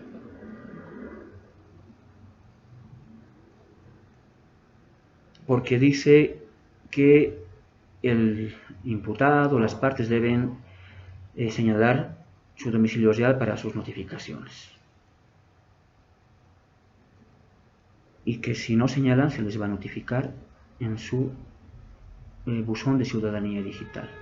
Pero el artículo 163 dice que estos actos tienen que notificarse de forma personal o en el domicilio real, llevando el cedulón correspondiente, o sea, en formato físico. Entonces, ¿cómo vamos a hacer en estos casos? ¿Valdrá la notificación en su buzón? Porque, por si fuera poco, la notificación personal no basta con la entrega del formato físico. También se les debe mandar una copia en formato digital al buzón de ciudadanía digital de la persona que se está notificando. Entonces aquí vemos una grave contradicción, porque decíamos, ¿no?, al principio, ¿no?, la modificación dice que en la primera actuación las partes tienen que señalar un croquis de ubicación de domicilio y si no lo hacen se les va a notificar directamente solo en el buzón de ciudadanía digital, ¿no? ¿O será que habrá que hacer una interpretación sistematizada y en caso de que las partes que deban ser notificadas de forma personal, si no han señalado su domicilio real, necesariamente deberán estar sujetos a que solo se les va a notificar en el buzón de ciudadanía digital? Seguramente algunos abogados, los de la defensa, dirán que no, que debe notificarse en su domicilio real y debe cumplirse lo que dice el artículo 163 del procedimiento penal. Y otros dirán, ¿no?, la parte que adversa, en este caso la parte querellante podrá decir no, ya se ha establecido y hay una advertencia y no ha señalado por voluntad propia. Entonces una persona no puede atribuir y pretender un acto defectuoso porque él mismo había contribuido a ese acto defectuoso al no señalar su domicilio, al no cumplir deliberadamente con ese señalamiento del domicilio. Entonces aquí ya vemos que existe una disparidad de criterios que tienen sus razonamientos, están de alguna manera fundados. Entonces esto va a tener que dilucidarse a raíz y bajo el debate correspondiente, y por ahí serán los distinguidos colegas que son miembros del panel también los que puedan aportar al respecto y esclarecer estas dudas, ¿no? O en último caso serán pues los jueces, las autoridades del sistema de justicia los que estén directamente encargados de resolver estos aspectos. Bien, hasta ahí el tema de incidentes el tema de notificaciones, ¿no? En primer lugar hemos visto actividad procesal defectuosa, en segundo lugar hemos visto las notificaciones con todos estos aspectos que hemos dado a conocer y hemos puesto en tema de debate las dudas correspondientes. Ahora vamos a ingresar a repasar las modificaciones, las incorporaciones respecto a las excusas y recusaciones. ¿No? Los artículos que han sido modificados son el artículo 318 y el artículo 319 del procedimiento penal, que establece la forma en que debe tramitarse y procederse ante una recusación, ante una excusa. Sobre la excusa, aspectos que se han modificado. Dice, se debe remitir en el día del proceso cuando existe una excusa a la oficina gestora, ¿no? El juez debe emitir en el día para que se realice un nuevo sorteo y se remita a la oficina, mediante la oficina gestora se remita al juez o tribunal correspondiente. Entonces, ¿cuál es aquí una primera modificación? Que ya los jueces no son los que van a remitir directamente al juez siguiente el número. Los jueces van a remitir ¿a dónde? A la oficina gestora. Y la oficina gestora no va a remitir el siguiente número, sino que va a sortear. Es decir, que ya se va a modificar lo que se está haciendo actualmente. Actualmente, cuando una autoridad judicial se excusa, remite el cuaderno o el proceso al siguiente número. Pero ahora ya no va a ocurrir eso, entonces cualquier juez de los que componen un asiento judicial pueden conocer el caso conforme se haya sorteado, ¿no es cierto? Entonces, esto ¿a qué nos conduce? A que actualmente muchas veces las partes, preveyendo que la causa se vaya a un determinado juzgado, van recusando autoridades, ¿no? Hasta que pase al siguiente número y al subsiguiente y llegue a la autoridad que a alguna de las partes les interesa que llegue el proceso, ¿no? Esto muchas veces se ha visto y se ve que las partes pretenden esto, intentan por cualquier motivo, a veces con fundamento, sin fundamento generalmente, pero presentan sus recusaciones. O en este caso, hablando de las excusas, los jueces ya no van a remitir al siguiente número. En este caso, no va a saber el juez a qué autoridad judicial va a llegar el proceso en el que se está excusando. Otra de las modificaciones es que ya no va a resolver, una vez que se eleve antecedentes de la excusa, ¿no? al tribunal que debe conocer, en este caso una sala penal, cuando se trata de un juez unipersonal. La sala penal va a resolver la excusa, pero no por sus dos integrantes, sino un integrante, el vocal que esté de turno, es el que va a conocer y va a resolver la excusa. ¿Y esto por qué? Porque esto va a permitir que los vocales puedan dislocarse y puedan tramitar y resolver estos casos de forma pronta y oportuna y no estar resolviendo los casos con los dos vocales necesariamente que conforman una determinada sala. Entonces, también esto va a permitir que se puedan resolver este tema de excusas a la brevedad posible. Respecto a los jueces que componen tribunales, cuando se presente una excusa por uno de los miembros de un tribunal, por ejemplo un tribunal de sentencia, tiene el plazo de 48 horas para excusarse desde que se han presentado las pruebas de descaro. Esto nos lleva a que el juez de un tribunal tiene toda la etapa de actos preparatorios para que pueda presentar su excusa. Y el plazo máximo es 48 horas una vez que la parte acusada ha presentado sus medios, ofrecido sus medios probatorios de descargo. Entonces, en este momento, el juez ya tendrá conocimiento de quién será el abogado que va a defender al acusado. Entonces ya va a tener todos los elementos para poder establecer si está dentro de alguna de las causales de excusa previstas por el artículo 316 del procedimiento penal. Otra innovación es que el trámite de la excusa suspende el juicio oral, ¿no? Esto en el caso de tribunales de sentencia, suspende el juicio oral hasta que se resuelva la excusa. Mientras tanto, no se va a realizar ningún actuado en el tribunal mientras no se resuelva la excusa. Y de ahí que la excusa debe ser tramitada y resuelta a la brevedad posible. Y una vez que ya se tenga certeza de la resolución, ya sea que se mantenga al juez o que se tenga que separar al juez que se ha excusado, pues ya el juicio va a iniciar con toda normalidad y debe concluir en los plazos establecidos por ley de forma celera, como se quiere, y la intención de la ley 1173 es que los juicios se resuelvan en 2, 3 días, una semana, en el peor de los casos, sin que tenga que presentarse causales de excusa, porque ya se entiende que ya va a estar resuelto temas de excusa de cualquier autoridad componente de un tribunal de sentencia. Otro aspecto es que cuando el número de excusas impida la conformación del tribunal, se debe emitir antecedentes a la oficina gestora para que se sortee a otro tribunal de sentencia. Entonces, aquí ya vemos que no es un juez miembro de un tribunal que se excusa, sino ya son más jueces, ¿no? 2 y hasta los 3 jueces de un tribunal puede ser que se excusen por diferentes causas y que ya esto impide que el quórum correspondiente para el tribunal, entonces esto va a implicar necesariamente que se sortee a otro tribunal mediante la oficina gestora.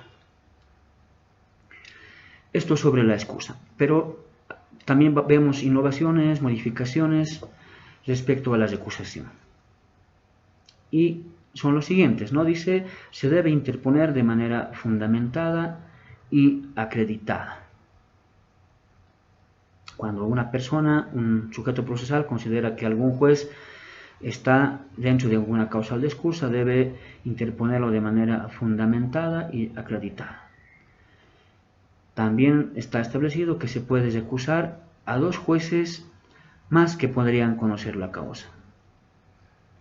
¿Esto qué implica? Que una vez que se establezca que o se crea que un juez o el juez que está conociendo la causa está dentro de una de las causales de excusa, se debe excusar a esta autoridad.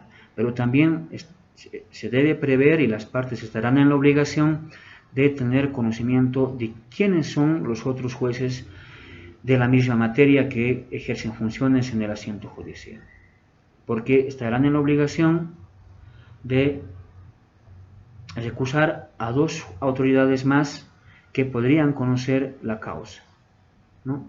Si se recusan a 3 jueces, esto ya debe hacerlo, o si se piensa que 3 jueces están en causales de excusa y que por eso pueden ser recusados, tiene que ser en el mismo escrito. ¿Y esto por qué? Porque si no se realiza en el mismo escrito, esto va a implicar que cuando la causa sea sorteada a uno de los otros jueces que se cree o se presume que están en alguna causal de excusa y que se quiera recusársele, no va a prosperar, porque ya nos está mandando la norma que debíamos haber previsto y además recusado a esas autoridades para que esto no genere diferentes recusaciones, y esto de forma indeterminada, de forma indefinida, que constantemente es lo que va ocurriendo actualmente, ¿no? Normalmente las partes van recusando una y otra vez lo que se decía al principio, ¿no? Esperando a que ese caso llegue ante una determinada autoridad, ¿no? Por X o Z motivo, ya sea que le guste cómo resuelve los casos ese juez, o puede ser por aspectos dolosos, ¿no es cierto?, porque tenga alguna componenda con alguna otra autoridad, otros aspectos que no es lo ideal, pero puede darse, ¿no? O puede ser también que sea algún conocido, algún amigo, donde se quiere que llegue el proceso, con la esperanza de que esa autoridad pueda de alguna manera ayudarle, ¿no? Incluso sin que el juez conozca de esos aspectos, pero esto ya no va a ocurrir, ¿no? Con la modificación que se está proponiendo con la ley 1173, ya la parte debe establecer causales de excusa para apartar a una autoridad judicial en esa primera recusación. Bien. En ningún caso señala la norma que la recusación podrá recaer sobre la mitad, más de la mitad de una sala plena. Aquí la modificación con lo que sucede ahora es que antes decía más de la mitad de un tribunal, ¿no? Y se podía aplicar esta norma a los tribunales de sentencia, así como a los tribunales de alzada, o incluso tribunales de casación. En este caso se ha excluido la palabra tribunal para señalar con más precisión sala plena. Entonces ya dejamos de lado cualquier interpretación que se pueda hacer respecto a tribunales de sentencia, ya quedan excluidos, y la norma dice que se impide que pueda ser recusado más de la mitad de una sala plena. ¿Y esto por qué? Esto tiene consonancia con lo anterior, ¿no es cierto? Si cuando queremos recusar a un juez de un tribunal, tendríamos que recusar a todas las autoridades en una sola oportunidad, consiguientemente, y si esas causales de recusación prosperan, hemos dicho que se va a remitir a la oficina gestora y esto se va a sortear a otro tribunal, ¿no? Siempre y cuando esta recusación sea declarada legal por el tribunal que va a revisar la recusación que a la que se está allanando la autoridad judicial o todos los miembros de un tribunal. Entonces ya tiene su propio procedimiento, entonces no es necesario acudir a esta previsión última, que ahora sí está claro, está previsto únicamente para sala plena, ya sea en el Tribunal Departamental de Justicia o en el Tribunal Supremo de Justicia. Dudas que se pueden generar respecto a primero a la excusa.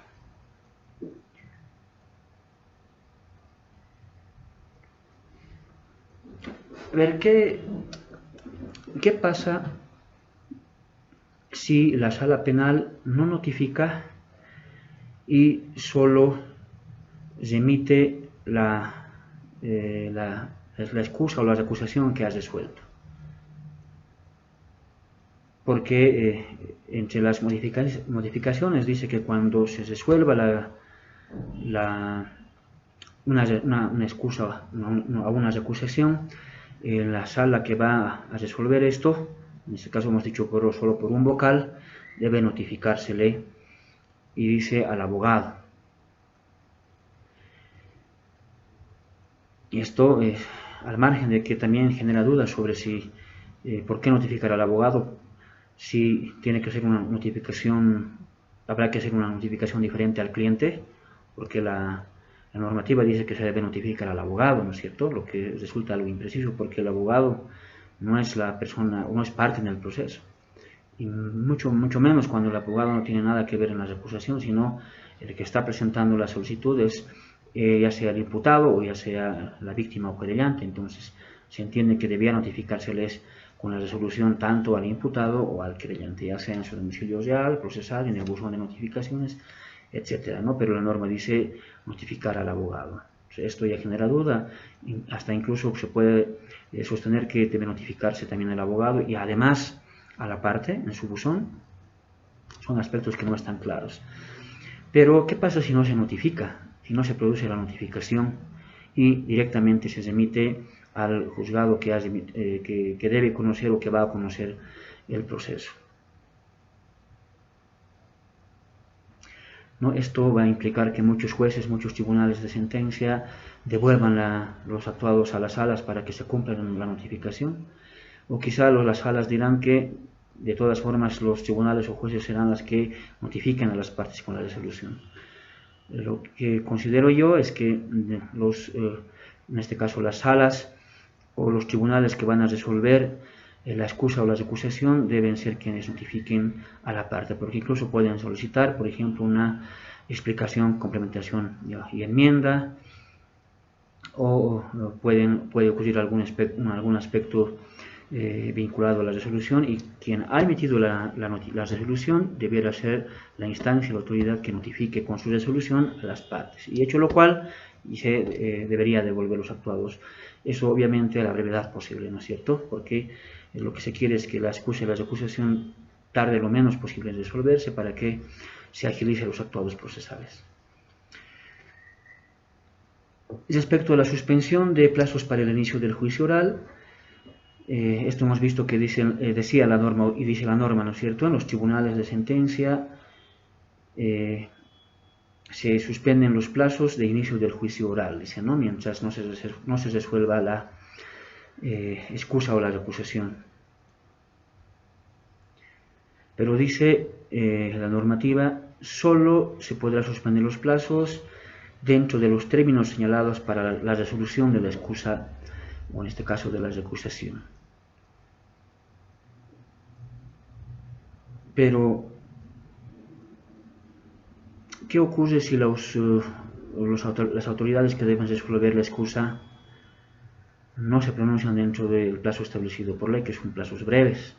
No puede ser por la carga procesal o puede ser por otros factores como declaratorias en comisión u otros aspectos por los que no se resuelve, y generalmente es la carga procesal que hace que no se cumplan los plazos de resolución por los tribunales de alzada. Y la norma dice que se debe suspender el juicio por el término previsto para la resolución. Entonces, algunos interpretarán en el sentido que no se puede suspender más que el plazo establecido por ley. Si el plazo establecido por ley son de 2 días para que se resuelva, y tomando en cuenta la remisión, la notificación y devolución, le pondremos una semana en los hechos en que pueda devolverse los actuados, y que ese es el término ideal en que se debe dictar y resolver la excusa. Algunos interpretarán en el sentido que pasados estos días, una semana o quizá 10 días, ya debiera reiniciarse el juicio o iniciarse el juicio oral, porque ya se ha sobrepasado el término de la resolución. Pero lo que considero yo que debiera ocurrir es que no se puede iniciar el juicio mientras no se tenga el resultado de la excusa, ¿no? Porque esto tiene una incidencia directa. Entonces, como debe entenderse, es que no se puede iniciar el juicio en tanto y en cuanto no se resuelva la excusa y no se establezca si el juez va a ser el que va a conocer o se va a declarar legal la excusa y se va a convocar a otra autoridad para que complete el tribunal. Otra duda que se puede presentar es ¿cuándo estamos frente a un número mínimo de jueces para conformar un tribunal? Porque la norma decía que, o dice con la modificación, que se va, en caso de que no se pueda completar el quórum correspondiente, se va a remitir a la gestora de procesos para que pueda sortear a un nuevo tribunal.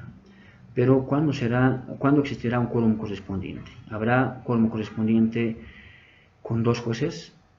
¿O necesariamente tendrá que haber 3 jueces en un tribunal para que pueda iniciarse y continuarse hasta conclusión con un juicio? Esto no es nuevo, ¿no? Hasta ahora se vienen suscitando diferentes interpretaciones respecto a la regla de los 3 jueces de un tribunal. Muchos tribunales consideran que son 2 jueces el quórum mínimo que puede llevar adelante un juicio oral. Pero algunos abogados, generalmente los abogados de los defensores, refieren que no. Y también es evidente, algunos representantes del Ministerio Público, incluso a los abogados que ejercen por la parte querellante, también refieren que debe necesariamente llevarse por 3 jueces, porque esto garantiza que se pueda resolver un juicio y en caso de empate, por ejemplo, pueda establecerse por voto mayoritario un resultado en uno u otro caso.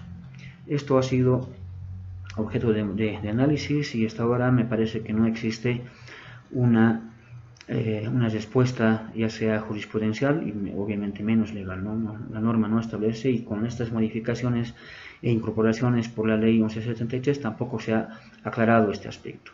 Y lo que sucede es que en la práctica muchos de los tribunales, por uno u otro motivo, quedan con 2 jueces. Y esto, si se aplicaría el razonamiento de que tienen que ser necesariamente 3 jueces quienes hacen quórum, pues tiene repercusiones graves en casos que han durado semanas, meses, incluso años, ¿no? Y aquí podemos poner un ejemplo claro, ¿no? Casos como el caso de terrorismo, que ya son casi 10 años que se va llevando adelante el juicio oral. Hay muchos otros casos que no están 10 años, pero sí están un par de años, 3 años o meses llevándose adelante el juicio oral, y por uno u otro motivo algún juez deja de formar parte del tribunal y los casos se ven perjudicados. Entonces, el criterio de los jueces, el criterio mayoritario de los jueces es que sí se puede llevar adelante el juicio con 2 jueces, porque 2 jueces hacen quórum y en caso de existir empate se puede aplicar lo que dice la norma, ¿no es cierto?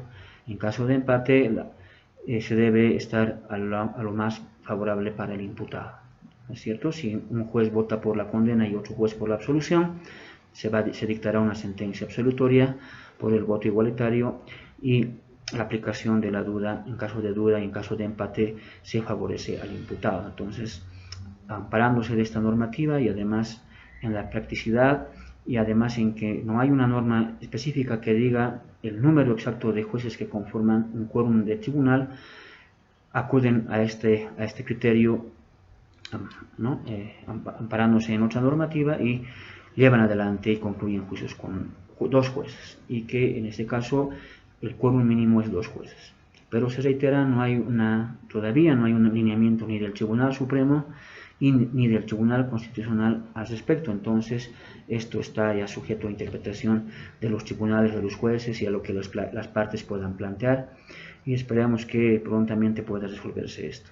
Pero en este caso en particular, cuando se habla de quórum, pues aparentemente se estaría refiriendo que existiría un quórum mínimo. Un quórum puede ser de 2 jueces, porque si se requeriría 3 jueces no hablaría de quórum, ¿no? Directamente diría, si alguno de los jueces estaría separado por excusa, directamente diría se debe remitir a la oficina gestora para que se sortee a otro tribunal, en el entendimiento de que 3 jueces necesariamente deben llevar adelante el caso. Entonces esto nos da la idea y se afirma la idea de que 2 jueces son el número mínimo de quórum para poder llevar adelante y resolver causas en un tribunal de sentencia.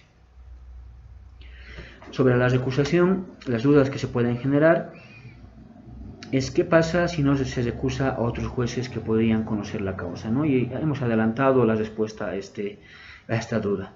En caso de que no se recusen a otros 2 jueces que podrían conocer la causa, pues el derecho habrá precluido.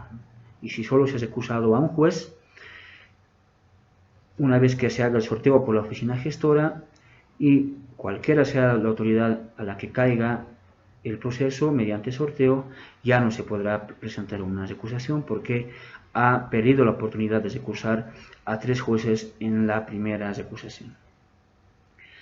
La facultad de recusar por única vez afectará cuando se remita el proceso para otra instancia como el tribunal o salas en caso de apelaciones o de recursos. Es decir, si tenemos la facultad de recusar a 3 autoridades judiciales y tenemos además de la facultad la obligación de recusar a otras 2 autoridades que puedan conocer el caso, más el juez recusado, tenemos 3 autoridades. Pero esto, si estamos en la etapa investigativa, tendremos que ver qué jueces también son los que pueden conocer, ya sea que el caso se remita a tribunal de sentencia o a juzgado de sentencia. Y además tendremos que también recusar a vocales que puedan conocer el caso en caso de alguna apelación. Podría ser una duda que tal vez algunos puedan tomarlo en ese sentido y para otros puede estar claro, ¿no? Y decir, no puede haber ninguna duda al respecto. ¿Por qué? Porque se entiende que las autoridades que puedan conocer el proceso deben necesariamente ser de la misma materia, de la misma jerarquía. Entonces, yo creo que este entendimiento es el correcto, ¿no es cierto? Entonces no podemos hablar de que se tenga que recusar a otras autoridades que son de otra competencia material o de otra jerarquía, ¿no es cierto? Si estamos en una instancia de etapa investigativa, tendremos que estar conscientes y saber quiénes son los otros jueces cautelares, ¿no? Y no tendremos la obligación de conocer los jueces de tribunal de sentencia o los jueces de sentencia para que también tengamos que recusarlos. Esto no es así, no debe entenderse en ese sentido. Otra duda que se puede presentar es ¿por qué habrá cambiado la frase de mitad de una sala plena y ya no aparece la referencia a un tribunal, ¿no? Eso también lo hemos adelantado y hemos concluido en que ya directamente se está aclarando que no se puede recusar a la mitad de una sala plena, ya sea de los tribunales departamentales de justicia de los diferentes departamentos o a las salas del Tribunal Supremo de Justicia. Y respecto a los tribunales de sentencia, esto ya está regulado de forma particular. Ya no se habla de la mitad de una sala o la mitad de un tribunal, sino se habla del quórum mínimo, ¿no? Y sobre el quórum también ya hemos hablado al respecto y hemos dicho que para nosotros, y esto obviamente no es una verdad absoluta, esto es sujeto a debate, sujeto a otros criterios también que se pueden presentar y que por ahí pueden ser resueltos de diferente manera, pero considero yo que el quórum mínimo es 2, entonces ya no podemos hablar de la mitad de un tribunal de sentencia. Entonces en ese sentido en que se ha modificado y aclarado y se ha establecido que no se puede recusar a más de la mitad de una sala plena. Y finalmente, la última duda que les quiero compartir, y mil disculpas por extenderme demasiado en esta presentación, es la siguiente, ¿no? Ya se puede recusar a más de la mitad de los miembros de un tribunal de sentencia, porque si se ha suprimido los términos tribunal de sentencia y se ha identificado únicamente que no se puede recusar a la mitad de una sala plena, algunos entenderían en el sentido de que entonces sí se puede recusar a más de la mitad de un tribunal de sentencia. Esto también va a ser sujeto a mucha polémica, a mucho debate, porque el tema de las recusaciones en tribunales de sentencia no está claro, no se ha identificado. Únicamente se refiere a la norma que en caso de que exista quórum mínimo debe remitirse a la oficina gestora para que se pueda sortear a otro tribunal de sentencia. Pero ¿qué pasa en caso de los tribunales de sentencia? ¿Qué pasa cuando se recusa a 2 jueces de sentencia? ¿Qué pasa si se recusa a 3 jueces de sentencia? ¿Se podrá hacer? Si la norma únicamente habla de que no se puede recusar a más de la mitad de un tribunal de una sala plena, ¿se podrá recusar a 2 miembros de un tribunal de sentencia para que ya no haya quórum correspondiente? Es algo que no se ha previsto, no está previsto en estas incorporaciones respecto a la imposibilidad de recusar, ¿no es cierto? Y aparentemente existiría sí esa posibilidad de recusar si nos vamos al criterio de que cuando no exista el quórum correspondiente, el quórum mínimo de un tribunal, se debe remitir el caso a la oficina gestora para que se sortee a otro tribunal. Pero está abierto el tema de debate y se acepta también otros criterios que seguramente después de los aportes que se puedan generar se pueda llegar a conclusiones y establecer una sola línea, ¿no es cierto? Y en el caso de las recusaciones a más de la mitad de un tribunal o que afecten al quórum de un tribunal, posiblemente se pueda sostener que en virtud de principios como el pro actione debe entenderse que puede haber la posibilidad de recusar a más de la mitad o a 2 jueces de un tribunal o a 3 jueces de un tribunal de sentencia, porque puede presentarse el caso en que los 3 estén realmente están inmersos en causales de excusa y que por eso se les está recusando. Pero esto al no estar previsto, como se ha señalado, es sujeto también a un debate y será sujeto a una interpretación, y ya estaremos conociendo en el devenir de la aplicación de las modificaciones de la ley 1173, estaremos viendo cómo se va a dar entendimiento y aplicación a este aspecto, ¿no? Respecto a los tribunales de sentencia y la causal o la improcedencia para recusar a 2 o a 3 jueces de un tribunal de sentencia. Bien, hasta aquí hemos tratado de abordar los temas que hemos considerado pertinentes, importantes y que tienen relación con la ley 1173, que modifica sustancialmente aspectos relacionados a la actividad procesal defectuosa, a las notificaciones en sus diferentes formatos y también a lo que corresponde a las excusas y recusaciones. Espero que haya sido algún aporte que de alguna manera sea sustancial en el debate que está propiciando este curso, y muy agradecido tanto a los organizadores como también el agradecimiento correspondiente a los cursantes que me honran con su participación en este evento tan importante, y espero haya colmado las expectativas correspondientes. Será hasta otra oportunidad. Muy buenas noches. Gracias por su atención.